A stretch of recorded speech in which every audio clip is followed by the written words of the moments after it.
Sat Shri Akal and hello to all of you.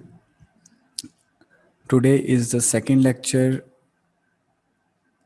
of the series of subject design of steel structures or steel structural design. So last video ਦੇ ਵਿੱਚ ਆਪਾਂ ਕੀਤਾ ਸੀ ਕਿ steel structures ਕੀ ਹੁੰਦੇ ਨੇ ਔਰ ਆਪਾਂ ਸਾਰੇ ਟਾਈਪ ਦੇ steel structures ਦੇਖੇ ਸੀ ਕਿੰਨੇ ਤਰੀਕੇ ਦੇ steel members ਹੁੰਦੇ ਨੇ ਕਨੈਕਸ਼ਨਸ ਕਿਹੜੇ ਟਾਈਪ ਸੇ ਹੁੰਦੇ ਨੇ ਇਹ ਸਾਰਾ ਕੁਝ ਅਸੀਂ ਲਾਸਟ ਵੀਡੀਓ ਦੇ ਵਿੱਚ ਕਵਰ ਕੀਤਾ ਸੀ ਤੇ ਦੋ ਤਰੀਕੇ ਦੇ ਆਪਾਂ ਸੈਕਸ਼ਨਸ ਵੀ ਪੜ੍ਹੇ ਸੀ one are rolled steel sections and another are built up sections so ਅੱਜ ਉਹਨਾਂ ਨੂੰ ਹੀ ਫਰਦਰ ਸਟੱਡੀ ਕਰਾਂਗੇ ਕਿ ਰੋਲਡ ਸਟੀਲ ਮੈਂਬਰਸ ਜਿਹੜੇ ਇੰਡੀਅਨ ਸਟੈਂਡਰਡਸ ਦੁਆਰਾ ਬਣਾਏ ਗਏ ਨੇ ਉਹਨਾਂ ਨੂੰ ਕਿਸ ਤਰੀਕੇ ਦੇ ਨਾਲ ਡੈਜ਼ਿਗਨੇਟ ਕੀਤਾ ਜਾਂਦਾ ਤੇ ਕਿੰਨੇ ਤਰੀਕੇ ਦੇ ਉਹ ਮੈਂਬਰਸ ਹੈਗੇ ਨੇ right so let's start the very first is ਕਿ ਜਦੋਂ ਵੀ ਤੁਸੀਂ ਰੋਲਡ ਸਟੀਲ ਸੈਕਸ਼ਨਸ ਦੀ ਗੱਲ ਕਰਦੇ ਹੋ ਤਾਂ ਲਾਸਟ ਵੀਡੀਓ ਦੇ ਵਿੱਚ ਜਿਵੇਂ ਇਨਫੋਰਮ ਕੀਤਾ ਸੀ ਕਿ ਜਿਹੜੇ ਸਾਡੇ ਕੋਲ ਸੈਕਸ਼ਨਸ ਨੇ ਜਿਹੜੇ ਸੈਕਸ਼ਨਸ ਸਾਡੇ ਕੋਲੋਂ ਬਣਾਏ ਜਾਂਦੇ ਨੇ ਫੈਕਟਰੀਜ਼ ਦੇ ਵਿੱਚ ਜਦੋਂ ਅਸੀਂ ਉਹਨੂੰ ਕੋਈ ਵੀ ਸ਼ੇਪ ਦਿੰਨੇ ਆ ਸਟੀਲ ਨੂੰ ਪਿਘਲਾ ਕੇ ਅਸੀਂ ਡਿਜ਼ਾਇਰਡ ਸ਼ੇਪ ਦਿੰਨੇ ਆ ਉਹਨਾਂ ਸੈਕਸ਼ਨਸ ਨੂੰ ਅਸੀਂ ਕਹਿੰਦੇ ਆ ਰੋਲਡ ਸਟੀਲ ਸੈਕਸ਼ਨਸ ਨਾਓ ਹੁਣ ਗੱਲ ਆ ਗਈ ਕਿ ਸਾਡੇ ਕੋਲ ਜਿਹੜੇ ਰੋਲਡ ਸਟੀਲ ਸੈਕਸ਼ਨਸ ਨੇ ਉਹ ਕਿੰਨੇ ਤਰੀਕੇ ਦੇ ਹੁੰਦੇ ਨੇ ਪਲੱਸ ਅਸੀਂ ਉਹ ਪੜਾਂਗੇ ਕਿੱਥੋਂ ਤਾਂ ਸਭ ਤੋਂ ਪਹਿਲੀ ਇਨਫੋਰਮੇਸ਼ਨ ਮੈਂ ਦੇਣੀ ਚਾਹੂੰਗਾ ਕਿ ਜਿੰਨੇ ਵੀ ਸਾਡੇ ਕੋਲ ਰੋਲਡ ਸਟੀਲ ਸੈਕਸ਼ਨਸ ਨੇ ਉਹ ਇੱਕ ਬੁੱਕ ਦੇ ਵਿੱਚ ਮੈਂਸ਼ਨਡ ਨੇ ਜਿਸ ਬੁੱਕ ਨੂੰ ਅਸੀਂ ਕਹਿੰਦੇ ਆ IS ਹੈਂਡਬੁੱਕ ਨੰਬਰ 1 ਔਰ it is also called steel tables so market ਦੇ ਵਿੱਚ ਸਾਡੇ ਸਟੀਲ ਟੇਬਲਸ ਅਵੇਲੇਬਲ ਨੇ ਕਟਾਰੀਆ ਪਬਲੀਕੇਸ਼ਨ ਦਾ ਸਟੀਲ ਟੇਬਲ ਅਵੇਲੇਬਲ ਆ ਰਾਈਟ ਸੋ ਤੁਸੀਂ ਉਹ ਯੂਜ਼ ਕਰ ਸਕਦੇ ਹੋ ਉਹਦੇ ਵਿੱਚ ਹਰ ਤਰੀਕੇ ਦਾ ਰੋਲਡ ਸਟੀਲ ਸੈਕਸ਼ਨ ਸ਼ੋ ਕੀਤਾ ਗਿਆ ਪਲੱਸ ਉਹਦੀ ਹਰ ਇੱਕ ਸੈਕਸ਼ਨ ਦੀ ਪ੍ਰੋਪਰਟੀ ਸ਼ੋ ਕੀਤੀ ਗਈ ਆ ਨਾਓ ਸਟਾਰਟਿੰਗ ਸਭ ਤੋਂ ਪਹਿਲਾਂ ਅਸੀਂ ਦੇਖੀਏ ਕਿੰਨੇ ਤਰੀਕੇ ਦੇ ਹੁੰਦੇ ਨੇ so this is the list of rolled steel sections so rolled steel sections are basically I sections, C sections, T sections, rolled steel angle sections, bars, flats, sheets, strips, plates, tubes ਇਹ ਸਾਰੇ ਕੀ ਨੇ ਸਾਡੇ rolled steel ਦੇ sections ਨੇ now one by one ਅਸੀਂ ਇਹਨਾਂ ਬਾਰੇ ਪੜਾਂਗੇ ਕਿ ਇਹ ਹਰ ਇੱਕ ਤਰੀਕੇ ਦਾ ਸੈਕਸ਼ਨ ਕਿੱਥੇ ਪਾਰਟਿਕੂਲਰਲੀ ਯੂਜ਼ ਹੁੰਦਾ ਆ ਔਰ ਉਹਨੂੰ ਅਸੀਂ ਡੈਜ਼ਿਗਨੇਟ ਕਿੱਦਾਂ ਕਰਦੇ ਆ ਹਰ ਇੱਕ ਸਟੀਲ ਜਿਹੜਾ ਸੈਕਸ਼ਨ ਹੈ ਉਹਦੀ ਇੱਕ ਡੈਜ਼ਿਗਨੇਸ਼ਨ ਹੋਊਗੀ ਕਿ ਕਿਸ ਤਰੀਕੇ ਨਾਲ ਅਸੀਂ ਪਛਾਣਨਾ ਉਹਦੀ ਪਛਾਣ ਕਿਵੇਂ ਕਰਨੀ ਆ ਸੋ ਉਹ ਆਪਾਂ ਨੈਕਸਟ ਸਲਾਈਡ ਦੇ ਵਿੱਚ ਕਰਦੇ ਹਾਂ so the very first is rolled steel I sections rolled steel I sections ਨੂੰ ਬੀਮ ਸੈਕਸ਼ਨਸ ਵੀ ਕਿਹਾ ਜਾਂਦਾ ਜਾਂ ਫਿਰ ਰੋਲਡ ਸਟੀਲ ਜੁਆਇਸਟਸ ਵੀ ਕਹਿੰਦੇ ਆ ਬਿਕਾਜ਼ ਇਹਨੂੰ ਅਸੀਂ ਸਾਰਿਆਂ ਨਾਲੋਂ ਜ਼ਿਆਦਾ ਐਜ਼ ਏ ਬੀਮਸ ਯੂਜ਼ ਕਰਦੇ ਹਾਂ ਆਪਣੇ ਤੁਸੀਂ ਐਗਜ਼ਾਮਪਲ ਦੇਖੀ ਹੋ ਕਿ ਜਿੰਨੇ ਵੀ ਆਪਣੇ ਪੁਰਾਣੇ ਸਟਰਕਚਰਸ ਨੇ ਉਹਦੇ ਵਿੱਚ ਮੋਸਟਲੀ ਗਰਡਰਸ ਪਾਏ ਜਾਂਦੇ ਸੀ ਸਟੀਲ ਦੇ ਜਿਨ੍ਹਾਂ ਨੂੰ ਅਸੀਂ I sections ਕਹਿੰਦੇ ਹਾਂ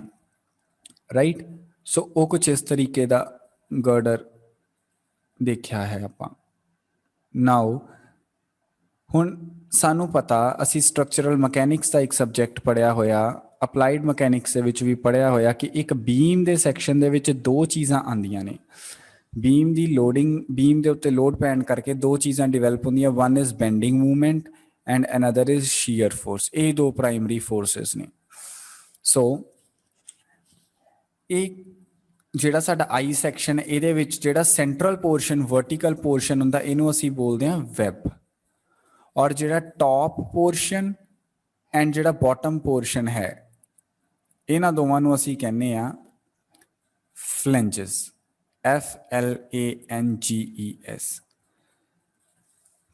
so when a beam is subjected to shear force and bending moment ਤਾਂ ਜਿਹੜਾ ਵੈਬ ਹੈ particularly ਉਹ maximum of the shear force ਚੱਕਦਾ ਜਿੰਨੀ ਵੀ shear force beam ਦੇ ਵਿੱਚ ਲੱਗ ਰਹੀ ਹੈ ਉਹਦਾ 85 to 95% ਜਿਹੜਾ ਪੋਰਸ਼ਨ ਆ ਸ਼ੀਅਰ ਫੋਰਸ ਦਾ ਉਹ ਵੈਬ ਚੱਕਦਾ। ਉਸੇ ਤਰੀਕੇ ਨਾਲ ਜਿਹੜੇ ਫਲੈਂਜਸ ਆ ਉਹ ਬੈਂਡਿੰਗ ਮੂਵਮੈਂਟ ਕੈਰੀ ਕਰਦੇ ਨੇ। 100% ਫਲੈਂਜਸ ਬੈਂਡਿੰਗ ਮੂਵਮੈਂਟ ਨਹੀਂ ਕੈਰੀ ਕਰਦੇ ਤੇ 100% ਵੈਬ ਸ਼ੀਅਰ ਫੋਰਸ ਕੈਰੀ ਨਹੀਂ ਕਰਦਾ। ਸਿਰਫ ਮੈਕਸੀਮਮ ਕਹਿ ਸਕਦੇ ਹਾਂ 80 to 90% ਜਾਂ 95% ਤੱਕ ਉਹ ਕੈਰੀ ਕਰਦੇ ਨੇ। ਨੈਕਸਟ ਆ ਗਿਆ ਕਿ ਆਈ ਸੈਕਸ਼ਨ ਸਾਡੇ ਕੋਲ ਕਿੰਨੇ ਤਰੀਕੇ ਦੇ ਹੁੰਦੇ ਨੇ। ਬੇਸਿਕਲੀ ਇਹਨੂੰ 5 ਤਰੀਕਿਆਂ ਦੇ ਵਿੱਚ ਕਲਾਸੀਫਾਈ ਕੀਤਾ ਗਿਆ। Junior beams, Indian standard junior beams, light beams, medium beams, wide flanged beams and heavy beams. ਔਰ ਉਹਨਾਂ ਦੇ ਮੋਰੇ the thing I'm underlining is designation. ISJB means Indian Standard Junior Beam. B refers to beam. That means I section, right? So ਹੁਣ ਇਹ 5 ਤਰੀਕੇ ਦੇ ਸਾਡੇ ਕੋਲ sections ਨੇ। ਇਹਨਾਂ ਵਿੱਚੋਂ ਜਿਹੜੇ ਪਹਿਲੇ 3 ਤਰੀਕੇ ਦੇ ਸੈਕਸ਼ਨਸ ਨੇ junior, light and medium beams, ਇਹ 3 ਤਰੀਕੇ ਇਹ ਜਿਹੜੇ 3 ਸੈਕਸ਼ਨਸ ਨੇ ਇਹਨਾਂ ਨੂੰ ਅਸੀਂ ਮੋਸਟਲੀ ਯੂਜ਼ ਕਰਦੇ ਹਾਂ ਐਜ਼ ਬੀਮਸ। ਔਰ ਜਿਹੜੇ ਬਾਕੀ 2 ਨੇ ਵਾਈਡ ਫਲੈਂਜ ਔਰ ਹੈਵੀ ਬੀਮਸ ਨੇ ਜਿਹੜੇ ਇਹਨਾਂ ਨੂੰ ਅਸੀਂ ਸਟਰਕਚਰ ਦੇ ਵਿੱਚ ਐਜ਼ ਏ ਕਾਲਮਸ ਯੂਜ਼ ਕਰਦੇ ਹਾਂ। ਨਾਓ ਆ ਸਾਡੇ ਕੋਲੋਂ ਆਈ ਸੈਕਸ਼ਨ ਦਾ ਇੱਕ ਪਿਕਟੋਰੀਅਲ ਵਿਊ ਹੈ ਪਲੱਸ ਦੂਸਰਾ ਕ੍ਰੋਸ ਸੈਕਸ਼ਨ ਹੈ ਜਿਹਦੇ ਵਿੱਚ ਕਿ ਕੱਲੀ ਕੱਲੀ ਚੀਜ਼ ਨੂੰ ਮੈਂਸ਼ਨ ਕੀਤਾ ਗਿਆ। ਨਾਓ ਇਹਦੇ ਵਿੱਚ ਦੇਖਣ ਵਾਲੀ ਚੀਜ਼ ਹੈ ਕਿ top and bottom are flanges, central portion is web ਔਰ ਸਾਈਡ ਦੇ ਉੱਤੇ ਜਿਹੜਾ ਕਰਵਡ ਪੋਰਸ਼ਨ ਹੈ ਜਦੋਂ ਕਾਰਨਰ ਆਉਂਦਾ ਆਈ ਸੈਕਸ਼ਨ ਦਾ, right, this portion is called, ਇਹ ਜਿਹੜਾ curved portion ਹੈ this is called fillet, FILLET। this portion is called, ਜਿਹੜੀ ਇਹ thickness ਹੈ ਫਲੈਂਜ ਦੀ thickness ਹੈ ਇਸ ਕਰਕੇ ਅਸੀਂ ਇਹਨੂੰ T ਦੇ ਪੈਰ ਵਿੱਚ F ਕਹਿੰਦੇ thickness of flange। ਔਰ ਜਿਹੜੀ ਵੈਬ ਦੀ thickness ਹੈ that is called thickness of web, TW ਨਾਲ ਡਿਨੋਟ ਕਰਦੇ ਹਾਂ। ਓਵਰਆਲ ਸੈਕਸ਼ਨ ਦੀ ਹਾਈਟ ਨੂੰ ਅਸੀਂ ਡਿਨੋਟ ਕਰਦੇ ਹਾਂ H ਦੇ ਨਾਲ, from top to bottom it is depth of section। और ਜਿਹੜੀ ਸਾਡੇ ਕੋਲ width ਹੈ ਫਲੈਂਜ ਦੀ width ਇਹਨੂੰ ਅਸੀਂ BF ਦੇ ਨਾਲ ਡਿਨੋਟ ਕਰਾਂਗੇ, ਰਾਈਟ। ਜਿੰਨੇ ਵੀ ਅਸੀਂ ਨੂਮੈਰੀਕਲਸ ਕਰਾਂਗੇ ਜਿਹੜੀ width of flange ਹੈ ਉਹਨੂੰ ਬੁੱਕ ਦੇ ਵਿੱਚ ਕਈ ਵਾਰੀ ਇਕੱਲਾ B ਵੀ ਲਿਖਿਆ ਗਿਆ ਪਰ ਆਪਾਂ ਡੈਜ਼ਿਗਨੇਟ BF ਦੇ ਨਾਲ ਕਰਾਂਗੇ, ਠੀਕ ਹੈ ਜੀ। ਨਾਓ ਅਗਰ ਮੇਰਾ ਇੱਕ ਪੂਰਾ ਆਈ ਸੈਕਸ਼ਨ ਹੈ ਉਹਨੂੰ ਡੈਜ਼ਿਗਨੇਸ਼ਨ ਕਿਵੇਂ ਦੇਵਾਂਗੇ।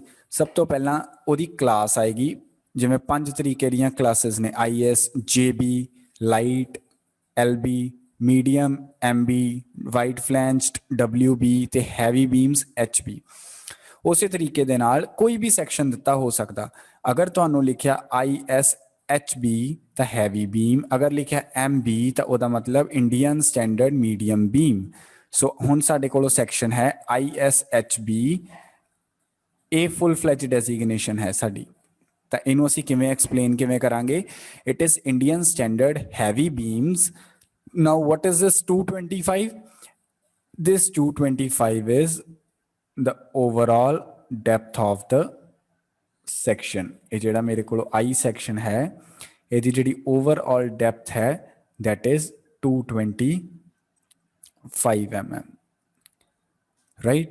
और at the rate 459.1 Newton per metre ਦਾ ਮਤਲਬ ਕੀ ਹੈ ਕਿ ਅਗਰ ਮੈਂ ਇਸ I section the 1 meter length ਲੈ ਲਵਾਂ, only if I consider 1 meter length of this beam, और अगर मैं ਉਹਦਾ weight ਕਰੂੰਗਾ ਤਾਂ ਉਹਦਾ weight ਕਿੰਨਾ ਆਏਗਾ 459.1 न्यूटन ਕਹਿ ਲਓ पर मीटर मीन्स 1 मीटर ਦੇ ਵਿੱਚ, ਜਾਂ ਫਿਰ अगर मैं kgs ਦੇ ਵਿੱਚ ਮਾਪੂੰਗਾ it is 46.8 kg per meters। So basically I section ਕਿਵੇਂ ਡੈਜ਼ਿਗਨੇਟ ਹੁੰਦਾ, ਉਹਦੀ ਕਲਾਸ, ਉਸ ਤੋਂ ਬਾਅਦ overall depth at the rate ਪਾ ਕੇ 1 ਮੀਟਰ ਦੇ ਵਿੱਚ ਉਹਦਾ ਕਿੰਨਾ weight ਹੈ, ਚਾਹੇ ਉਹ ਨਿਊਟਨਸ ਦੇ ਵਿੱਚ ਦਿੱਤਾ ਹੋ ਸਕਦਾ ਚਾਹੇ ਉਹ ਕਿਲੋਗ੍ਰਾਮਸ ਦੇ ਵਿੱਚ ਦਿੱਤਾ ਹੋ ਸਕਦਾ। ਸੋ ਇਹ ਇੱਕ ਫੁੱਲ ਫਲੈਜ ਟਰਮ ਇਦਾਂ ਡੈਜ਼ਿਗਨੇਟ ਕਰਕੇ ਤੁਹਾਨੂੰ ਕੁਐਸਚਨ ਵਿੱਚ ਦਿੱਤੀ ਹੋਊਗੀ। ਤੁਸੀਂ ਇਹਦੇ ਤੋਂ ਪਛਾਣਨਾ ਹੈ ਸਟੀਲ ਟੇਬਲਸ ਦੇ ਵਿੱਚੋਂ ਕਿ ਸਾਡਾ ਕਿਹੜੇ ਤਰੀਕੇ ਦਾ ਸੈਕਸ਼ਨ ਸਾਨੂੰ ਦਿੱਤਾ ਹੋਇਆ। ਫਿਰ ਅਸੀਂ ਉਹਨਾਂ ਸਟੀਲ ਟੇਬਲਸ ਦੀ ਹੈਲਪ ਦੇ ਨਾਲ ਅਸੀਂ ਦੇਖਾਂਗੇ ਕਿ ਉਹਦੀ ਥਿਕਨੈਸ ਆਫ ਫਲੈਂਜ ਕੀ ਹੈ, ਫਿਰ ਅਸੀਂ ਦੇਖਾਂਗੇ ਉਹਦੀ ਥਿਕਨੈਸ ਆਫ ਵੈਬ ਕੀ ਹੈ, ਉਹਦੀ ਵਿਡਥ ਆਫ ਫਲੈਂਜ ਕੀ ਹੈ। ਇਹ ਸਭ ਕੁਝ ਅਸੀਂ ਸਟੀਲ ਟੇਬਲ ਤੋਂ ਦੇਖਾਂਗੇ, right. So this is how we can designate I section. Now I section ਹੁਣ ਯੂਜ਼ ਕਿੱਥੇ ਹੁੰਦੇ ਨੇ। सब तो पहला बीम्स ते कॉलम्स दे विच यूज कीते जांदे ने। रोल्ड स्टील बीम्स जिवें असीं बीम्स दे विच किया ऑब्वियसली बेंडिंग मूवमेंट आनी है, तो it is use to resist bending. और ਜਦੋਂ ਅਸੀਂ ਟਰਸਸ ਦੀ ਗੱਲ ਕਰਦੇ ਹਾਂ, ਜਦੋਂ ਅਸੀਂ ਟਰਸ ਬ੍ਰਿਜਸ ਦੇਖਦੇ ਹਾਂ ਤੇ ਟਰਸ ਬ੍ਰਿਜਸ ਦੇ ਵਿੱਚ ਵੀ ਜੇਕਰ ਸਾਨੂੰ ਬਹੁਤ ਭਾਰੀ ਸੈਕਸ਼ਨ ਚਾਹੀਦਾ ਹੁੰਦਾ ਹੈ ਤਾਂ ਅਸੀਂ ਉੱਥੇ ਆਈ ਸੈਕਸ਼ਨ ਪ੍ਰੋਵਾਈਡ ਕਰ ਸਕਦੇ ਹਾਂ। ਵੈਸੇ ਪੋਪੂਲਰਲੀ ਅਸੀਂ ਐਂਗਲ ਸੈਕਸ਼ਨਸ ਪ੍ਰੋਵਾਈਡ ਕਰਦੇ ਹਾਂ, ਚਾਹੇ ਸਿੰਗਲ ਐਂਗਲ ਹੋ ਜਾਵੇ, ਚਾਹੇ ਡਬਲ ਐਂਗਲ ਹੋ ਜਾਵੇ, ਚਾਹੇ ਚੈਨਲ ਹੋ ਜਾਵੇ, ਪਰ ਅਸੀਂ ਆਈ ਸੈਕਸ਼ਨ ਉਦੋਂ ਪ੍ਰੋਵਾਈਡ ਕਰਦੇ ਹਾਂ ਜਦੋਂ ਬਹੁਤ ਜ਼ਿਆਦਾ ਹੈਵੀ ਲੋਡ ਹੋਵੇ। ਸੋ ਫॉर दैट ਇਹ ਜਿਵੇਂ ਕਿ ਸਾਨੂੰ ਪਤਾ ਇਹਦੇ ਮੈਂਬਰਸ ਦੇ ਵਿੱਚ ਐਕਸੀਅਲ ਟੈਂਸ਼ਨ ਜਾਂ ਐਕਸੀਅਲ ਕੰਪਰੈਸ਼ਨ ਆਊਗੀ। So it is used to resist axial compressive and tensile forces. ਔਰ ਲਾਸਟ ਆ ਗਿਆ these are used in built up column. ਅਗਰ ਸਾਡੇ ਕੋਲੋਂ ਇੱਕ ਆਈ ਸੈਕਸ਼ਨ ਦੇ ਨਾਲ ਕਾਲਮ ਦਾ ਭਾਰ ਨਹੀਂ ਚੱਕ ਪਾ ਰਿਹਾ, ਕਾਲਮ ਜਿੰਨਾ ਉੱਪਰੋਂ ਭਾਰ ਆ ਰਿਹਾ, ਤੇ ਅਸੀਂ ਕੀ ਕਰਾਂਗੇ, ਦੋ ਆਈ ਸੈਕਸ਼ਨਸ ਨੂੰ ਇਕੱਠੇ ਖੜਾ ਕੇ ਉਸ ਤੋਂ ਬਾਅਦ ਉਹਨੂੰ ਕੀ ਕਰ ਦੇਵਾਂਗੇ, ਜੁਆਇਨ ਕਰ ਦੇਵਾਂਗੇ। ਨਾ ਹੁਣ ਅਸੀਂ ਉਹਨਾਂ ਆਈ ਸੈਕਸ਼ਨਸ ਨੂੰ ਜੁਆਇਨ ਕਿਵੇਂ ਕਰਾਂਗੇ, ਦੋ ਤਰੀਕੇ ਨੇ ਜੁਆਇਨ ਕਰਨ ਦੇ। ਪਹਿਲਾ ਤਾਂ ਹੋ ਗਿਆ ਬਾਈ ਮੀਨਸ ਆਫ ਪਲੇਟਸ। ਇੱਥੇ ਤੁਹਾਡੇ ਕੋਲੋਂ ਫਿਰ ਬੋਲਟਿੰਗ ਕਰ ਦਿੱਤੀ ਜਾਂਦੀ ਹੈ, ਚਾਹੇ ਵੈਲਡਿੰਗ ਕਰ ਦਿੱਤੀ ਜਾਂਦੀ ਹੈ। ਅਗਰ ਇਦਾਂ ਲਗਾਈਆਂ ਗਈਆਂ ਪਲੇਟਾਂ ਪੂਰੇ ਕਾਲਮ ਦੀ ਲੈਂਥ ਦੇ ਅਲੋਂਗ ਇਦਾਂ ਲਗਾਈਆਂ ਗਈਆਂ ਤੇ ਇਹਨੂੰ ਅਸੀਂ ਕਹਿੰਦੇ ਆ ਬੈਟਨਸ। ਔਰ ਅਗਰ ਇਹਦੀ ਥਾਂ ਦੇ ਉੱਤੇ ਤੁਸੀਂ ਬਹੁਤ ਥਾਵਾਂ ਦੇ ਉੱਤੇ ਇਸ ਤਰੀਕੇ ਦੇ ਨਾਲ ਦੇਖਿਆ ਹੋਊਗਾ ਕਨੈਕਸ਼ਨ, ਤੇ ਇਹਨਾਂ ਕਨੈਕਸ਼ਨਸ ਨੂੰ ਅਸੀਂ ਕਹਿੰਦੇ ਆ ਬੇਟਾ this type is called lacing, LACING। ਅਗਰ ਹੌਰੀਜ਼ੋਂਟਲ ਪਲੇਟਸ ਲੱਗੀਆਂ ਪੂਰੀ ਲੈਂਥ ਦੇ ਅਲੋਂਗ ਤੇ ਉਹਨੂੰ ਬੈਟਨਸ ਕਹਿੰਦੇ ਆ। ਜੇਕਰ ਪੂਰੀ ਲੈਂਥ ਦੇ ਅਲੋਂਗ ਜ਼ਿਗਜ਼ੈਗ ਪਾਥ ਦੇ ਵਿੱਚ ਫਲੈਟਸ ਲੱਗੇ ਹੋਏ ਨੇ, ਪਤਲੀਆਂ ਪਤਲੀਆਂ ਫੱਟੀਆਂ ਲੱਗੀਆਂ ਹੋਈਆਂ, ਤੇ ਉਹਨੂੰ ਅਸੀਂ ਕਹਿੰਦੇ ਆ ਲੇਸਿੰਗ, ਪਰ ਉਹ ਫੱਟੀਆਂ ਲੋਹੇ ਦੀਆਂ ਹੋਣ, ਰਾਈਟ, ਕਿਉਂਕਿ ਅਸੀਂ ਸਟੀਲ ਸੈਕਸ਼ਨਸ ਦੀ ਗੱਲ ਕਰਦੇ ਹਾਂ। ਨੈਕਸਟ ਆਪਣੇ ਕੋਲੋਂ ਆ ਗਿਆ ਚੈਨਲ ਸੈਕਸ਼ਨਸ। ਨਾਓ ਜਿਹੜੇ ਚੈਨਲ ਸੈਕਸ਼ਨਸ ਨੇ ਇਹਨਾਂ ਦੀ ਯੂਜ਼ੇਜ ਉੱਥੇ ਹੀ ਹੋਏਗੀ ਜਿੱਥੇ ਬੀਮਸ ਯੂਜ਼ ਹੁੰਦੇ ਨੇ mostly. So the channel sections are also called C sections because of its shape, ਕਿਉਂਕਿ ਉਹ ਦੇਖਣ ਦੇ ਵਿੱਚ ਸੀ ਟਾਈਪ ਦੇ ਲੱਗਦੇ ਨੇ, ਸੀ ਅਲਫਾਬੈਟ ਦੇ ਤਰੀਕੇ ਦੇ ਨਾਲ ਲੱਗਦੇ ਨੇ। ਸੋ ਇਹਨੂੰ ਵੀ ਅਸੀਂ ਬੀਮਸ ਤੇ ਕਾਲਮਸ ਦੇ ਵਿੱਚ ਯੂਜ਼ ਕਰਦੇ ਹਾਂ। ਪਰ ਇੱਕ ਚੀਜ਼ ਦਾ ਖਿਆਲ ਹੁੰਦਾ ਕਿ ਜਦੋਂ ਅਸੀਂ ਕਾਲਮ ਦੀ ਥਾਂ ਦੇ ਉੱਤੇ ਇਹਨੂੰ ਯੂਜ਼ ਕਰਦੇ ਹਾਂ ਤੇ ਹਮੇਸ਼ਾ ਅਸੀਂ ਸਿੰਗਲ ਚੈਨਲ ਨੂੰ ਅਸੀਂ ਕਦੀ ਵੀ ਕਾਲਮ ਦੇ ਤਰੀਕੇ ਨਾਲ ਨਹੀਂ ਯੂਜ਼ ਕਰਦੇ। ਆਪਾਂ ਹਮੇਸ਼ਾ ਡਬਲ ਚੈਨਲਸ ਨੂੰ ਮਿਲਾ ਕੇ ਇੱਕ ਕਾਲਮ ਬਣਾਉਂਦੇ ਹਾਂ। ਉਸ ਤੋਂ ਬਾਅਦ ਚਾਹੇ ਤਾਂ ਵਿਚਕਾਰ ਵੈਲਡਿੰਗ ਕਰਕੇ ਇਹਨਾਂ ਨੂੰ ਜੁਆਇਨ ਕੀਤਾ ਜਾਂਦਾ, ਚਾਹੇ ਜਿਵੇਂ ਪਿਛਲੀ ਵਾਰੀ ਅਸੀਂ ਆਈ ਸੈਕਸ਼ਨਸ ਨੂੰ ਜੁਆਇਨ ਕੀਤਾ ਸੀ with the help of plates ਦੇ ਨਾਲ ਅਸੀਂ ਜੁਆਇਨ ਕਰ ਸਕਦੇ ਹਾਂ, ਜਾਂ ਲੇਸਿੰਗ ਦੇ ਨਾਲ, ਲੇਸਿੰਗ ਔਰ ਬੈਟਨਿੰਗ ਨਾਲ। ਇਹਦੀ ਕਲਾਸੀਫਿਕੇਸ਼ਨ 4 ਤਰੀਕੇ ਦੀ ਹੈ। ਜਿਵੇਂ ਪਿਛਲੀ ਵਾਰੀ ਆਈ ਸੈਕਸ਼ਨਸ 5 ਤਰੀਕੇ ਦੇ ਸੀ, ਇਹ 4 ਤਰੀਕੇ ਦੇ ਨੇ, junior channel, light channel, medium channel and special channels. So ਉਸੇ ਤਰੀਕੇ ਦੇ ਨਾਲ IS means Indian standard, J refers to juniors. ਜਿਹੜੀ ਲਾਸਟ ਟਰਮ ਹੈ ਉਹਦੇ ਤੋਂ ਸਾਨੂੰ ਪਤਾ ਲੱਗੂ ਸੈਕਸ਼ਨ, ਜੇ B ਆ ਤਾਂ ਦੈਟ ਮੀਨਸ ਬੀਮਸ ਆ, ਜੇ C ਆ ਤਾਂ ਦੈਟ ਮੀਨਸ ਚੈਨਲਸ ਆ।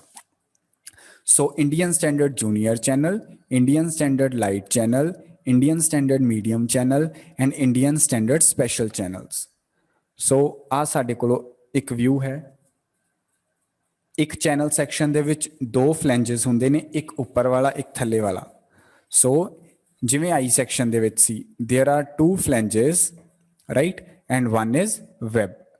ਬਾਕੀ ਕਨਸੈਪਟ ਸਾਰਾ same. web carries shear force and flange carries bending moment. ਸੋ ਇਹਨੂੰ ਅਸੀਂ ਡੈਜ਼ਿਗਨੇਟ ਕਿਵੇਂ ਕਰਦੇ ਹਾਂ, ਜਿਵੇਂ ਅਸੀਂ ਬੀਮ ਨੂੰ ਡੈਜ਼ਿਗਨੇਟ ਕੀਤਾ ਸੀ, same. So it is ISMC means Indian standard medium channel having overall depth ਕਿੰਨੀ ਹੋਏਗੀ, 225 mm। ਅਗਰ ਮੇਰਾ ਆ ਚੈਨਲ ਹੈ, so the overall depth is 225 mm। और अगर असी सिंगल 1 मीटर की लेंथ ले लीए, अगर असी 1 मीटर की लेंथ ले लीए तो उस 1 मीटर की लेंथ दे विच इहदा वेट कितना होएगा, न्यूटन्स दे विच 254.1 न्यूटन्स है, और अगर केजी दे विच गल करांगे तो 25.9 kg है। सो उस तरीके नाल थानू पेपर दे विच 2 नंबर का क्वेश्चन आ सकता है कि आ चीज़ दे दी जाएगी डेजिग्नेशन और थानू कहणगे इनू एक्सप्लेन करो या इलैबोरेट करो तो तुसी की लिखोगे it means Indian standard medium channel having overall depth of 225 mm and weight per meter length is 25.9 kg or 254.1 newtons.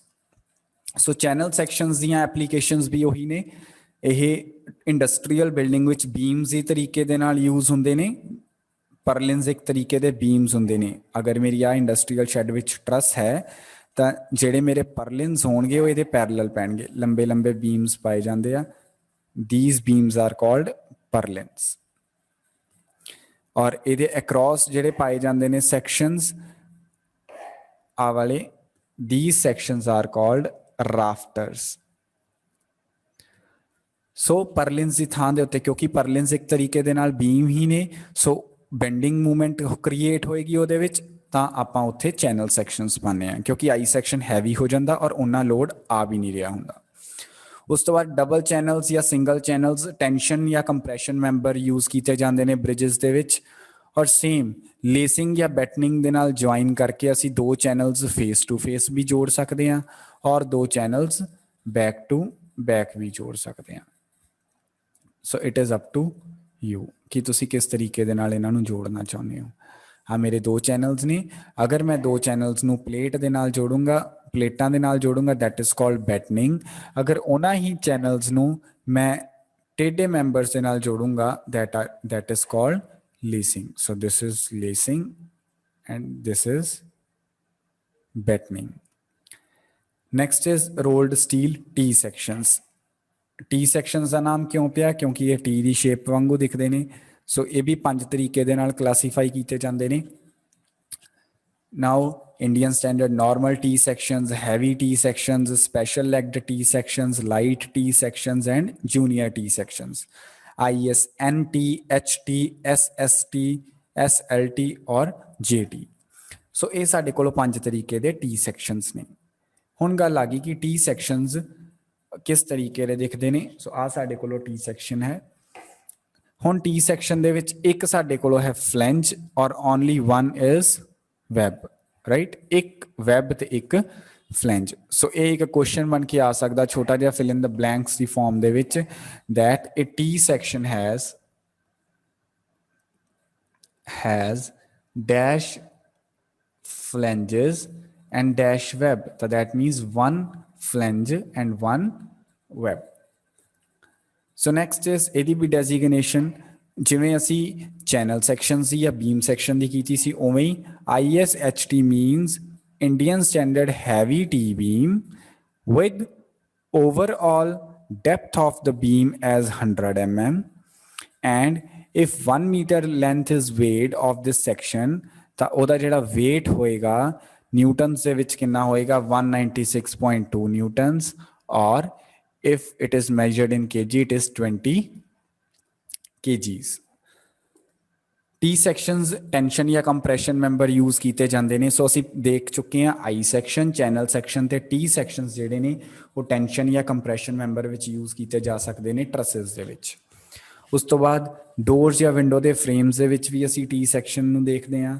और लास्ट इज स्टील टैंक दे विच जदों असी प्लेट्स नूं जोड़ना हुंदा या फ्लैट स्ट्रिप्स नूं जोड़ना हुंदा ते उदों असी टी सैक्शंस यूज करते हैं इसे करके टी सैक्शन असी नॉर्मल वे दे विच देखते नहीं क्योंकि टी सैक्शन हमेशा अंदर वाले पासे नूं लगे हुंदे ने सो सपोज एक तरीके दे नाल साडा ये टैंक है इत्थे साडे कोलों स्टील दी प्लेट है राइट आ साडी सारी दी सारी स्टील दी शीट है जिन्हों घुमा के असी एक टैंक बनाया तो जिहड़ा टी सैक्शन लगदा हुंदा इट इज लाइक दिस ਇਹਦੇ ਵਿੱਚ ਟੀ ਸੈਕਸ਼ਨ ਤੇ ਇੱਥੇ ਆਸੇ ਪਾਸੇ ਨੂੰ ਸਾਡਾ ਟੈਂਕ ਹੈ ਸੋ ਸਾਨੂੰ ਬਾਹਰੋਂ ਇੱਕ ਪਤਲੀ ਜੀ ਫੱਟੀ ਹੀ ਨਜ਼ਰ ਆਉਂਦੀ ਹੈ ਟੀ ਸੈਕਸ਼ਨ ਨਹੀਂ ਦਿਖਦਾ so it is in case of water tanks next is rolled steel angle sections ਜਾਂ ਜਿਹਨੂੰ ਐਲ ਸੈਕਸ਼ਨਸ ਵੀ ਕਹਿ ਦਿੰਦੇ ਆ ਇਹ ਲਾਰਜਲੀ ਯੂਜ਼ ਕੀਤੇ ਜਾਂਦੇ ਨੇ ਟੈਂਸ਼ਨ ਮੈਂਬਰਸ ਦੇ ਲਈ ਤੇ ਕੰਪਰੈਸ਼ਨ ਮੈਂਬਰ ਦੇ ਲਈ ਪਰ ਐਂਗਲ ਸੈਕਸ਼ਨਸ ਜਿਹੜੇ 3 ਤਰੀਕੇ ਦੇ ਨਾਲ ਕਲਾਸੀਫਾਈ ਕੀਤੇ ਜਾਂਦੇ ਨੇ ਇਕੁਅਲ ਅਨਇਕੁਅਲ ਐਂਡ ਬਲਬ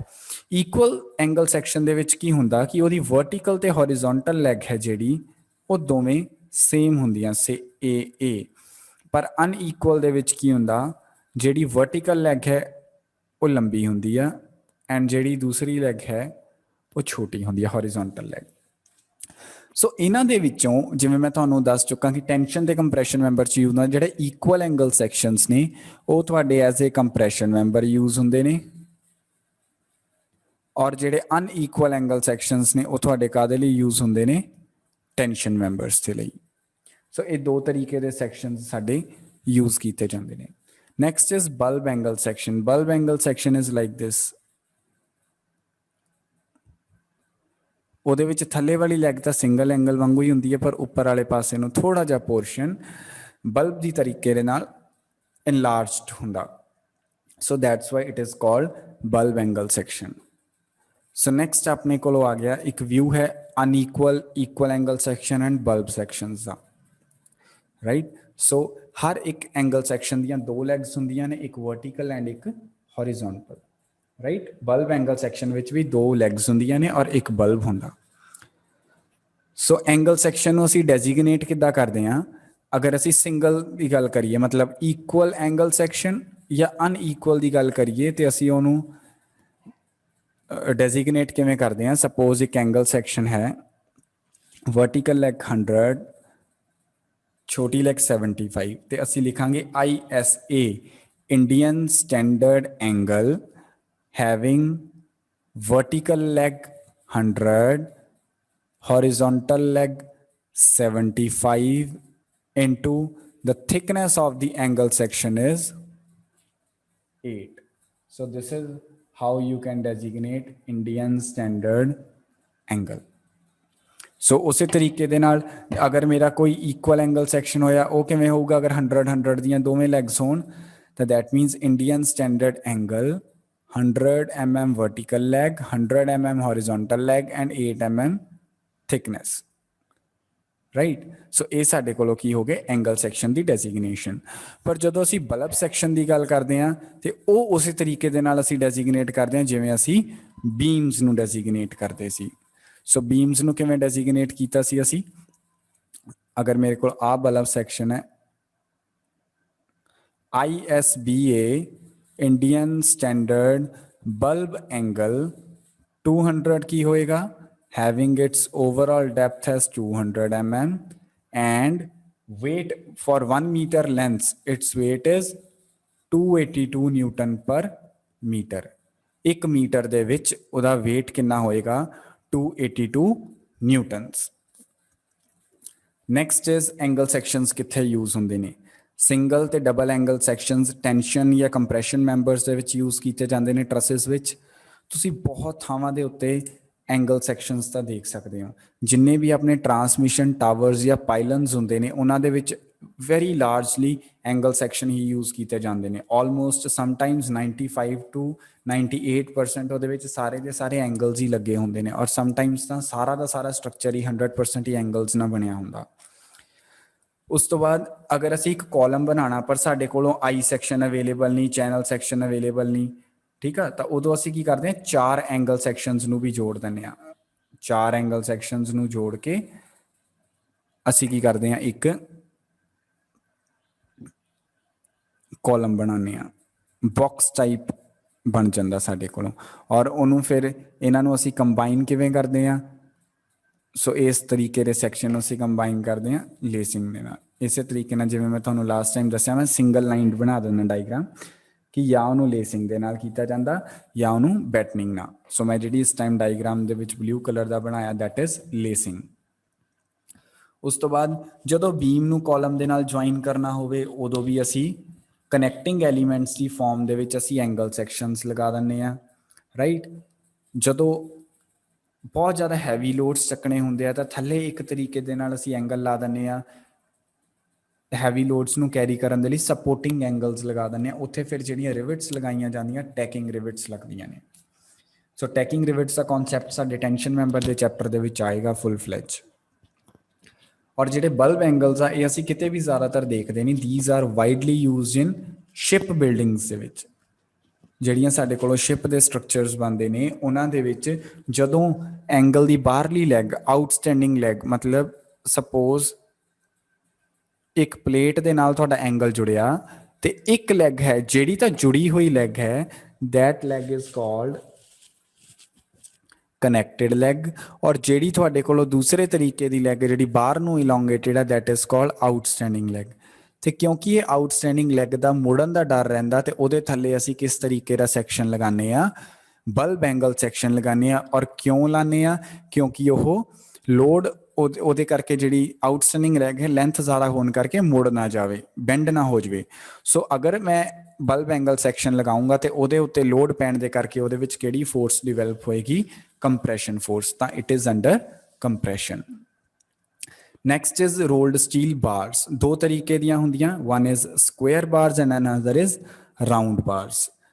ਸੋ ਜਿਹੜੀਆਂ ਸਾਡੇ ਕੋਲ ਸਕੁਅਰ ਬਾਰਸ ਆ ਇਹਨੂੰ ਅਸੀਂ ਡੈਜ਼ਿਗਨੇਟ ਕਿਵੇਂ ਕਰਦੇ ਆ, ਇਹਦੀ ਵਿਡਥ ਦੇ ਨਾਲ। ਰਾਈਟ, ਆ ਰਾਈਟ ਸਾਈਡ ਦੇ ਉੱਤੇ ਤੁਹਾਡੇ ਕੋਲ ਸਕੁਅਰ ਬਾਰਸ ਬਣੀਆਂ ਦਿਖ ਰਹੀਆਂ, ਇਹਨੂੰ ਅਸੀਂ ਡੈਜ਼ਿਗਨੇਟ ਕਰਦੇ ਹਾਂ ISSQ10। ਇਹਦਾ ਮਤਲਬ ਕੀ ਹੋਏਗਾ, ਇੰਡੀਅਨ ਸਟੈਂਡਰਡ ਸਕੁਅਰ ਬਾਰ ਹੈਵਿੰਗ, ਉਹਦੀ ਜਿਹੜੀ ਸਾਈਡ ਵਿਡਥ ਹੈ, ਉਹਦੀ ਇੱਕ ਸਾਈਡ ਆ ਜਿਹੜੀ ਸਕੁਅਰ ਬਾਰ ਦੀ ਕਿੰਨੀ mm ਹੈ, 10 mm। ਉਸੇ ਤਰੀਕੇ ਨਾਲ ਅਗਰ 20 ਲਿਖਤਾ ਤਾਂ ਸਾਈਡ ਕਿੰਨੀ ਹੋਗੀ, 20 mm। 40 ਲਿਖਤਾ ਤਾਂ 40 mm। ਸੋ ਜਿਹੜੀਆਂ ਸਕੁਅਰ ਬਾਰਸ ਆ ਇਹ ਵੀ ਜ਼ਿਆਦਾਤਰ ਕਿੱਥੇ ਯੂਜ਼ ਕੀਤੀਆਂ ਜਾਂਦੀਆਂ ਨੇ, ਬ੍ਰੇਸਿੰਗਸ ਦੇ ਵਿੱਚ ਯੂਜ਼ ਕੀਤੀਆਂ ਜਾਂਦੀਆਂ ਨੇ, ਰਾਈਟ। ਜਾਂ ਫਿਰ ਇਹ ਯੂਜ਼ ਕੀਤੀਆਂ ਜਾਂਦੀਆਂ ਨੇ ਫਰਨੀਚਰ ਬਣਾਉਣ ਦੇ ਲਈ ਵੀ ਯੂਜ਼ ਕੀਤੀਆਂ ਜਾਂਦੀਆਂ ਨੇ, ਵਿੰਡੋਜ਼ ਤੇ ਡੋਰਸ ਦੀਆਂ ਗ੍ਰਿਲਸ ਬਣਾਉਣ ਲਈ ਯੂਜ਼ ਕੀਤੀਆਂ ਜਾਂਦੀਆਂ ਨੇ। ਸੋ ਇਹ ਸਾਰਿਆਂ ਦੀਆਂ ਸਾਰੀਆਂ ਬਾਰਸ ਬਹੁਤ ਵਾਈਡਲੀ ਤੁਸੀਂ ਦੇਖਦੇ ਹੋ ਆਮ ਛੋਟੇ ਮੋਟੇ ਸਟਰਕਚਰਸ ਦੇ ਵਿੱਚ। ਉਸੇ ਤਰੀਕੇ ਨਾਲ ਜਿਹੜੀਆਂ ਰਾਊਂਡ ਬਾਰਸ ਆ ਇਹਨੂੰ ਅਸੀਂ ਡੈਜ਼ਿਗਨੇਟ ਕਰਦੇ ਹਾਂ by RO, Indian standard round bar. ਔਰ ਪਿੱਛੇ ਜਿਹੜੀ ਟਰਮ ਹੋਏਗੀ 20 ਹੋ ਗਿਆ ਜਾਂ 30 ਹੋ ਗਿਆ, ਤੇ ਉਹਦੇ ਵਿੱਚ ਕੀ ਆ ਸਾਡੇ ਕੋਲੋਂ ਡਾਇਆਮੀਟਰ ਹੁੰਦਾ। ਅਗਰ 20 ਹੈ ਤਾਂ that means the diameter of round bar is 20 mm. So this is 20 mm diameter bar. So ਜਿਹੜੀਆਂ round bars ਆ HYSD bars ਆ ਜਿਹੜੀਆਂ majority use ਕੀਤੀਆਂ ਜਾਂਦੀਆਂ ਨੇ RCC works ਦੇ ਵਿੱਚ reinforcement ਦੇ ਲਈ, ਰਾਈਟ। ਜਾਂ ਫਿਰ ਇਹਨੂੰ ਟੈਂਸ਼ਨ ਮੈਂਬਰਸ ਦੇ ਤਰੀਕੇ ਦੇ ਨਾਲ ਯੂਜ਼ ਵੀ ਕੀਤਾ ਜਾਂਦਾ ਹੈ। ਫਰਨੀਚਰ ਬਣਾਉਣ ਦੇ ਲਈ ਇਹ ਯੂਜ਼ ਕੀਤੀਆਂ ਜਾਂਦੀਆਂ ਨੇ। ਗ੍ਰਿਲਸ ਦੇ ਵਿੱਚ ਅਸੀਂ ਪਤਲੀਆਂ ਪਤਲੀਆਂ ਜਦੋਂ ਬਾਰਸ ਯੂਜ਼ ਕਰ ਲੈਂਦੇ ਹਾਂ। ਸੋ ਅਸੀਂ ਬਹੁਤ ਥਾਵਾਂ ਦੇ ਉੱਤੇ ਰਾਊਂਡ ਬਾਰਸ ਜਾਂ ਸਕੁਅਰ ਬਾਰਸ ਅਸੀਂ ਵਾਈਡਲੀ ਦੇਖ ਸਕਦੇ ਹਾਂ ਛੋਟੇ ਮੋਟੇ ਸਟਰਕਚਰਸ ਵਿੱਚ। So next is rolled steel flats. So flats ਕੀ ਹੁੰਦੇ ਨੇ, ਸਟੀਲ ਦੀਆਂ ਫੱਟੀਆਂ ਹੁੰਦੀਆਂ ਨੇ ਇੱਕ ਤਰੀਕੇ ਨਾਲ ਕਹਿ ਲਓ, ਜਿਹਦੀ ਕੀ ਜਿਹੜੀ ਚੌੜਾਈ ਆ 250 mm ਤੱਕ ਵੇਰੀ ਕਰ ਸਕਦੀ ਆ, ਐਂਡ ਉਹਦੀ ਜਿਹੜੀ ਥਿਕਨੈਸ ਹੈ ਉਹ 5 mm ਦੇ ਬਰਾਬਰ ਜਾਂ 5 mm ਤੋਂ ਜ਼ਿਆਦਾ ਹੁੰਦੀ ਆ। ਅਗਰ ਇਸੇ ਚੀਜ਼ ਨੂੰ ਅਸੀਂ ਇਹ ਕਹਿ ਦਈਏ ਕਿ ਜੇਕਰ ਉਹ 5 mm ਤੋਂ ਘੱਟ ਹੋਵੇ, ਥਿਕਨੈਸ ਅਗਰ 5 mm ਤੋਂ ਜ਼ਿਆਦਾ ਹੈ ਤਾਂ ਉਹਨੂੰ ਅਸੀਂ ਬੋਲਦੇ ਹਾਂ ਰੋਲਡ ਸਟੀਲ ਫਲੈਟ। ਔਰ ਅਗਰ 5 mm ਤੋਂ ਘੱਟ ਹੋਵੇ ਤਾਂ ਉਹਨੂੰ ਅਸੀਂ ਕਹਿੰਦੇ ਹਾਂ ਰੋਲਡ ਸਟੀਲ ਸਟ੍ਰਿਪ, STRIP। ਉਹਦੇ ਬਾਰੇ ਆਪਾਂ ਅੱਗੇ ਪੜ੍ਹਦੇ ਹਾਂ। ਸੋ ਰੋਲਡ ਸਟੀਲ ਫਲੈਟ ਨੂੰ ਅਸੀਂ ਡੈਜ਼ਿਗਨੇਟ ਕਿਵੇਂ ਕਰਦੇ ਹਾਂ, ਇਹਦੀ ਲੈਂਥ ਜਿਹੜੀ ਹੈ ਮਾਰਕੀਟ ਦੇ ਵਿੱਚ ਜਿੰਨੀ ਮਰਜ਼ੀ ਅਵੇਲੇਬਲ ਹੋ ਸਕਦੀ ਹੈ, ਮੈਨੂਫੈਕਚਰਰ ਜਿੰਨੀ ਮਰਜ਼ੀ ਕਰ ਸਕਦਾ, ਪਰ ਇਹਨੂੰ ਜਦੋਂ ਡੈਜ਼ਿਗਨੇਟ ਅਸੀਂ ਕਰਦੇ ਹਾਂ ਉਹ ਅਸੀਂ ਲੈਂਥ ਤੇ ਥਿਕਨੈਸ ਦੇ ਨਾਲ ਕਰਦੇ ਹਾਂ। ਸੌਰੀ, ਲੈਂਥ ਨਹੀਂ, width and thickness. So suppose ਇੱਕ ਮੇਰੇ ਕੋਲ ਫਲੈਟ ਹੈ ਜਿਹਦੀ 50 mm ਦੀ ਵਿਡਥ ਹੈ ਤੇ 10 mm ਦੀ ਥਿਕਨੈਸ, ਤੇ ਉਹਦੀ ਡੈਜ਼ਿਗਨੇਸ਼ਨ ਕਿੱਦਾਂ ਹੋਏਗੀ, 50 ISF10। ਮਤਲਬ Indian standard flat of width ਕਿੰਨੀ, 50 mm। ਜਿਹੜੀ ਫਸਟ ਟਰਮ ਹੋਏਗੀ ਦੈਟ ਇਜ਼ ਵਿਡਥ, ਔਰ ਜਿਹੜੀ ਪਿੱਛੇ ਟਰਮ ਲਿਖੀ ਹੈ that is thickness. So 50 mm width and 10 mm thickness. So ਇਹ ਸਾਡੇ ਕੋਲ ਸਟੀਲ ਫਲੈਟਸ ਨੇ। ਆਪਾਂ ਪਿਕਟੋਰੀਅਲ ਵਿਊ ਵੀ ਹੈ ਪਲੱਸ ਕ੍ਰਾਸ ਸੈਕਸ਼ਨਲ ਵਿਊ ਵੀ ਹੈ। ਸੋ ਤੁਸੀਂ ਜ਼ਿਆਦਾਤਰ ਦੇਖਿਆ ਹੋਊਗਾ ਜਿੰਨੇ ਵੀ ਕ੍ਰਾਸ ਸੈਕਸ਼ਨਸ ਤੁਸੀਂ ਬਣੇ ਦੇਖੇ ਨੇ ਉਹਦੇ ਵਿੱਚ ਇੱਕ ਚੀਜ਼ ਕਾਮਨ ਹੈ ਕਿ ਜਿਹੜੇ ਵੀ ਮਰਜ਼ੀ ਤਰੀਕੇ ਦਾ ਸੈਕਸ਼ਨ ਆ ਉਹਦੇ ਵਿੱਚ ਕੀ ਆ, ਹੈਚਿੰਗ ਕੀਤੀ ਹੋਈ ਆ, ਰਾਈਟ। ਜਾਂ ਫਿਰ ਕਹਿ ਲਓ ਸੈਕਸ਼ਨ ਲਾਈਨਸ ਡਰਾ ਕੀਤੀਆਂ ਹੋਈਆਂ ਨੇ। ਇਹ ਜਿਹੜੀਆਂ ਸੈਕਸ਼ਨ ਲਾਈਨਸ ਨੇ ਇਹ ਸਟੀਲ ਦੀ ਡੈਜ਼ਿਗਨੇਸ਼ਨ ਆ। ਜਦੋਂ ਵੀ ਅਸੀਂ ਕਦੀ ਸਟੀਲ ਦੇ ਮੈਂਬਰ ਨੂੰ, ਸਟੀਲ ਦੇ ਸੈਕਸ਼ਨ ਨੂੰ, ਰੋਲਡ ਸੈਕਸ਼ਨ ਨੂੰ ਬਣਾਉਣਾ ਤੇ ਹਮੇਸ਼ਾ ਅਸੀਂ 45 ਡਿਗਰੀਜ਼ ਦੇ ਉੱਤੇ ਅਸੀਂ ਇਹ ਸੈਕਸ਼ਨ ਲਾਈਨਸ ਡਰਾ ਕਰਨੀਆਂ ਨੇ ਤਾਂ ਜੋ ਪਤਾ ਲੱਗ ਜਾਵੇ it is the convention for steel. Next is rolled steel sheets and strips. Sheet ਤੇ ਸਟ੍ਰਿਪ ਉਹ ਦੋਵੇਂ ਮੈਂਬਰਸ ਨੇ ਜਿਨ੍ਹਾਂ ਦੀ ਥਿਕਨੈਸ 5 mm ਤੋਂ ਘੱਟ ਹੁੰਦੀ ਆ। ਸੋ ਸਭ ਤੋਂ ਪਹਿਲਾਂ ਆਪਾਂ ਸ਼ੀਟ ਦੀ ਗੱਲ ਕਰੀਏ। ਸੋ ਸ਼ੀਟ ਜਦੋਂ ਅਸੀਂ ਗੱਲ ਕਰਾਂਗੇ ਉਹਦੀ ਕੁਝ ਲੈਂਥ ਵੀ ਹੋਏਗੀ, ਉਹਦੀ ਕੁਝ ਬ੍ਰੈਥ ਵੀ ਹੋਏਗੀ ਤੇ ਉਹਦੀ ਕੁਝ ਥਿਕਨੈਸ ਵੀ ਹੋਏਗੀ, ਪਰ ਜਿਹੜੀ ਥਿਕਨੈਸ ਹੈ ਉਹ 5 mm ਤੋਂ ਕੀ ਹੋਏਗੀ, ਘੱਟ। ਸੋ ਜਦੋਂ ਵੀ ਅਸੀਂ ਕਦੀ ਸ਼ੀਟ ਨੂੰ ਡੈਜ਼ਿਗਨੇਟ ਕਰਨਾ ਉਹ ਕਿਵੇਂ ਹੋਏਗਾ, ISSH Indian standard sheet SH having length as 2000 mm, width as 1000 mm and thickness at 4 mm. So length is 2000, width is 1000 and thickness is 4 mm. So बहुत पतली ਨੂੰ ਅਸੀਂ ਸ਼ੀਟ ਕਵਾਂਗੇ ਔਰ ਐਟ ਦ ਸੇਮ ਟਾਈਮ ਜੇ thickness ਇਹਦੀ 5 mm ਤੋਂ ਜ਼ਿਆਦਾ ਹੋਏਗੀ ਜਾਂ 5 mm ਦੇ ਬਰਾਬਰ ਹੋਏਗੀ ਤਾਂ ਉਹਨੂੰ ਅਸੀਂ ਕੀ ਕਹਿ ਦੇਵਾਂਗੇ, ਪਲੇਟ। ਸੋ ਸ਼ੀਟ ਤੇ ਪਲੇਟ, ਸਟ੍ਰਿਪਸ ਤੇ ਫਲੈਟਸ, ਅਗਰ 5 mm ਤੋਂ ਜ਼ਿਆਦਾ ਹੈ ਤਾਂ ਫਲੈਟ ਹੋਏਗਾ, ਅਗਰ 5 mm ਤੋਂ ਘੱਟ ਹੈ ਤਾਂ ਸਟ੍ਰਿਪ ਹੋਏਗੀ। ਦੋਵਾਂ ਦੀ ਚੌੜਾਈ ਉਹਦੀ ਵਿਡਥ ਤੇ ਉਹਦੀ ਥਿਕਨੈਸ ਨਾਲ ਡੈਜ਼ਿਗਨੇਟ ਕਰਦੇ ਹਾਂ। ਅਗਰ 5 mm ਤੋਂ ਘੱਟ ਥਿਕਨੈਸ ਹੈ, ਉਹਦੀ ਲੈਂਥ ਹੈ, ਬ੍ਰੈਡਥ ਹੈ, ਥਿਕਨੈਸ ਹੈ ਤੇ ਉਹਨੂੰ ਅਸੀਂ ਸ਼ੀਟ ਕਵਾਂਗੇ। ਅਗਰ 5 mm ਤੋਂ ਜ਼ਿਆਦਾ ਹੈ ਤੇ ਉਹਨੂੰ ਅਸੀਂ ਪਲੇਟ ਕਵਾਂਗੇ। So next is rolled steel sheets having thickness less than 5 mm. Next is strips. ਤੇ ਅਸੀਂ strips ਨੂੰ ਕਿਵੇਂ ਡੈਜ਼ਿਗਨੇਟ ਕਰਦੇ ਹਾਂ, ISST means Indian Standard Strip 215/4। 250 ਕੀ ਹੋਗੀ ਸਾਡੀ width, 250, let me use any other, so this thickness as width as 250 and the thickness is very less, that is 4 mm. It is the role of a ਫੁੱਲ ਫਲੈਜ ਇੱਕ ਲੰਬਾ ਸਾਰਾ role ਹੈ steel strip ਦਾ। ਠੀਕ ਹੈ ਜੀ, steel strip ਜ਼ਿਆਦਾਤਰ ਕਿਤੇ ਵੀ ਜਦੋਂ ਪਤਲੀ ਜੀ ਪਲੇਟਿੰਗ ਕਰਨੀ ਹੁੰਦੀ ਹੈ, ਸ਼ੀਟ ਲਾਣੀ ਹੁੰਦੀ ਹੈ ਆਸੇ ਪਾਸੇ, ਠੀਕ ਆ, ਤਾਂ ਉੱਥੇ ਇਹ ਯੂਜ਼ ਕਰਦੇ ਹਾਂ। ਕਈ ਵਾਰੀ ਬਲੈਕ ਬੋਰਡਸ ਦੇ ਵਿੱਚ ਵੀ ਅਸੀਂ ਸਟ੍ਰਿਪਸ ਯੂਜ਼ ਕਰਦੇ ਹਾਂ, ਰਾਈਟ, ਕਿਉਂਕਿ ਬਲੈਕ ਬੋਰਡ ਦੀ ਜਿਹੜੀ ਸਰਫੇਸ ਆ ਉਹਦੇ ਉੱਤੇ ਅਸੀਂ ਆਹ ਯੂਜ਼ ਕਰ ਸਕਦੇ ਹਾਂ। ਜਾਂ ਅਲਮਾਰੀਆਂ ਜਿਹੜੀਆਂ ਬਣਦੀਆਂ ਉਹਦੇ ਵਿੱਚ ਸਾਡੀ ਸਾਰੀਆਂ ਸ਼ੀਟਸ ਯੂਜ਼ ਹੁੰਦੀਆਂ ਨੇ, ਪਲੇਟਸ ਯੂਜ਼ ਨਹੀਂ ਹੁੰਦੀਆਂ, ਰਾਈਟ, 5 mm ਤੋਂ ਘੱਟ ਹੁੰਦੀ ਆ। So next is rolled steel plates, ਜਿਹਦੀ ਥਿਕਨੈਸ 5 mm ਤੋਂ ਜ਼ਿਆਦਾ ਹੋਵੇ, ਦੈਟ ਇਜ਼ ਪਲੇਟਸ। ਔਰ ਇਹ ਕਿੱਥੇ ਯੂਜ਼ ਕੀਤੇ ਜਾਂਦੇ ਆ, ਪਲੇਟ ਗਾਰਡਰਸ ਬਣਾਉਣ ਲਈ, ਕਿਤੇ ਵੀ ਕੋਈ ਸਰਕੂਲਰ ਸ਼ੈੱਡ ਬਣਾਉਣਾ ਹੈ, ਸ਼ੈੱਲ ਹੈ, ਸ਼ੈੱਲ ਇਜ਼ ਮੀਨਸ ਕੋਈ ਡੋਮ ਬਣਨਾ ਹੈ ਜਾਂ ਸਟੀਲ ਦਾ ਕੋਈ ਵੀ ਸਟਰਕਚਰ ਬਣਨਾ, ਸਰਕੂਲਰ ਟੈਂਕਸ ਬਣਨੇ ਨੇ, ਚਿਮਨੀਜ਼ ਬਣਨੀਆਂ, ਜਿੱਥੇ ਯੂਜ਼ ਹੋਣੀਆਂ ਨੇ ਸਟਰਕਚਰ, ਉੱਥੇ ਥਿਕਨੈਸ 5 mm ਤੋਂ ਜ਼ਿਆਦਾ ਯੂਜ਼ ਹੁੰਦੀ ਹੈ ਤੇ ਉਹਨਾਂ ਨੂੰ ਅਸੀਂ ਕਹਿੰਦੇ ਹਾਂ ਪਲੇਟਸ। ਔਰ ਉਹਦੀ ਜਿਹੜੀ ਵਿਡਥ ਹੈ ਪਲੇਟਸ ਦੀ ਉਹ 900 mm ਤੋਂ ਜ਼ਿਆਦਾ ਹੁੰਦੀ ਹੈ। The width is more than 900 mm and the thickness is greater than 5 mm। So ਇਹਨੂੰ ਡੈਜ਼ਿਗਨੇਟ ਕਿਵੇਂ ਕਰਦੇ ਹਾਂ, ISPL, that is Indian Standard Plate having length as 2000 mm, width as 1000 mm and thickness as 10 mm। ਸਿਰਫ ਇਹਦੇ ਵਿੱਚ thickness ਦਾ variation ਆਣਾ, ਬਾਕੀ ਇਹ ਸਾਰਾ ਦਾ ਸਾਰਾ ਕੀ ਹੈ, ਇੱਕ ਤਰੀਕੇ ਦੇ ਨਾਲ ਸ਼ੀਟ ਹੀ ਹੈ। ਅਗਰ ਸ਼ੀਟਸ ਹੈ ਤਾਂ less than 5 mm, sorry equal to ਨਹੀਂ, ਅਗਰ ਇਕੁਅਲ ਟੂ ਹੈ ਜਾਂ ਗ੍ਰੇਟਰ ਦੈਨ ਹੈ then it is plate. So ਇਹ ਸਾਡੇ ਕੋਲ ਹੋ ਗਏ ਟਾਈਪਸ ਆਫ ਪਲੇਟਸ। ਨੈਕਸਟ ਆ ਸਾਡੇ ਕੋਲ ਇੱਕ ਵਿਊ ਹੈ ਪਲੇਟਸ ਦਾ, ਜਿਹਦੇ ਵਿੱਚ ਸਿਰਫ ਸ਼ੀਟ ਤੇ ਪਲੇਟਸ ਦੇ ਵਿੱਚ ਤੁਸੀਂ ਦੇਖ ਲਓਗੇ ਥਿਕਨੈਸ ਦੀ ਵੇਰੀਏਸ਼ਨ ਆ, ਉਸ ਤੋਂ ਇਲਾਵਾ ਕੋਈ ਵੀ ਵੇਰੀਏਸ਼ਨ ਨਹੀਂ ਹੈਗੀ। So last is rolled steel tubes. ਅੱਜ ਕੱਲ੍ਹ ਦੇ ਸਟਰਕਚਰਸ ਦੇ ਵਿੱਚ ਅਸੀਂ ਰੋਲਡ ਸਟੀਲ ਟਿਊਬਸ ਬਹੁਤ ਥਾਵਾਂ ਦੇ ਉੱਤੇ ਦੇਖਦੇ ਹਾਂ। ਜਿੰਨੇ ਵੀ ਸਾਡੇ ਬੋਰਡਸ ਲੱਗੇ ਹੁੰਦੇ ਨੇ, ਜਿਵੇਂ ਲੁਧਿਆਣਾ, ਅੰਮ੍ਰਿਤਸਰ, ਬਠਿੰਡਾ, ਜਿੱਥੇ ਵੀ ਕਿਤੇ ਲਿਖਿਆ ਹੁੰਦਾ ਹੈ ਉੱਥੇ ਪਿੱਛੇ ਜਿਹੜੇ ਵੀ ਕਾਲਮਸ ਖੜੇ ਹੁੰਦੇ ਨੇ ਜਾਂ ਪਿੱਛੇ ਜਿਹੜੀ ਵੀ ਟਰੱਸ ਬਣੀ ਹੁੰਦੀ ਆ ਉਹ ਸਰਕੂਲਰ ਹੋਲੋ ਸੈਕਸ਼ਨਸ ਦੀ ਬਣੀ ਹੁੰਦੀ ਆ। ਜਾਂ ਸਾਡੀਆਂ ਅੱਜ ਕੱਲ੍ਹ ਸਟੇਅਰ ਕੇਸ ਦੇ ਆਸੇ ਪਾਸੇ ਜਿਹੜੇ ਪੈਡੈਸਟਲਸ 'ਤੇ ਖੜਾਏ ਹੁੰਦੇ ਨੇ ਉਹਨਾਂ ਨੂੰ ਵੀ ਅਸੀਂ ਕੀ ਕਹਿੰਦੇ ਆ, ਉਹ ਵੀ ਟਿਊਬਸ ਦੇ ਹੀ ਬਣੇ ਹੁੰਦੇ ਨੇ। ਸੋ ਇਹਨੂੰ ਅਸੀਂ ਡੈਜ਼ਿਗਨੇਟ ਉਹਦੇ ਆਊਟਸਾਈਡ ਡਾਇਆਮੀਟਰ ਔਰ ਉਹਦੇ ਸੈਲਫ ਵੇਟ ਦੇ ਨਾਲ, ਮਤਲਬ ਪਰ ਮੀਟਰ ਦੇ ਵੇਟ ਦੇ ਨਾਲ ਹੀ ਡੈਜ਼ਿਗਨੇਟ ਕਰਦੇ ਹਾਂ, ਪਰ ਮੀਟਰ ਵੇਟ ਦੇ ਨਾਲ।